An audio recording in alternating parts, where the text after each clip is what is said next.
tambah 9. Jawapan nombor 2. Malam ni kita buat bahagian A je. Minggu depan kita buat lagi bahagian B dan C dia. Okey, pada ruangan jawapan lengkapkan bagi persamaan y sama dengan negatif 2x kuasa 2 tambah 3x tambah 9. Okey, untuk negatif 2 kita masukkan y sama dengan negatif 2 darab dengan negatif 2 kuasa 2 tambah 3 darab negatif. Jawapan dia adalah yang ini dapat negatif 5. Okey, untuk yang satu pula y sama dengan negatif 2 darab 1 kuasa 2 tambah dengan 3 darab 1 tambah 9 sama dengan, okey betul jawapan kedua. Jawapan dia negatif 5. Okey, dan negatif 2 tambah 3 tambah 9. So jawapan dia 10. Yang ini negatif 5, yang ini 10. Okey, untuk dalam graf kita nak plot. Tengok yang ni kita nak plot. Okey, dia 0,5. Bermaksud kalau 0,5, sini 1, 2, 3, 4, 5. 2 kotak kira 1. Okey, so kita tengok dekat gambar ajar. Okey, yang pertama dia minta kita buat negatif 3, negatif 18. Negatif 3, negatif 18.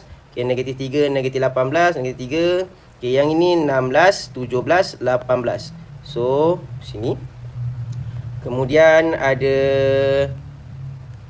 negatif 2, 5. Negatif 2, 5. Ni tak ada masalah nak plot. Negatif 2, 5.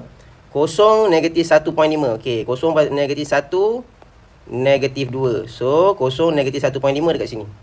Okey, kemudian.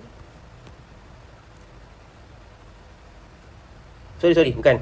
Salah. Sini negatif 1.5. Negatif 1.5 kosong. Negatif 1.5 kosong ke sini.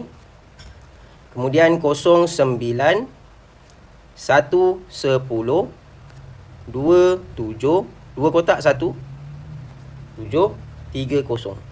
So, daripada gambar ni kita akan buat dia punya line dia. So, line tarik. Okey, berhenti. Lanjutkan. Okey, yang ni turun ke bawah. Okey, ini graf dia. So, yang inilah graf untuk y sama dengan negatif 2x kuasa 2 tambah 3x tambah 9. Masalah budak paling besar sekali adalah bila dia buat kalkulator ni, dia tak masuk kurungan. Tu masalah paling besar sekali. Okey, betul mem, jawapan dia 10. Negatif 2 kuasa 2 ni dia tak buat, dia buat direct. So, kita salah. Contohnya dia buat 2 darab negatif, dia buat darab negatif 2 kuasa 2. Dia tak ada kurungan ni. Kurungan ni tak ada.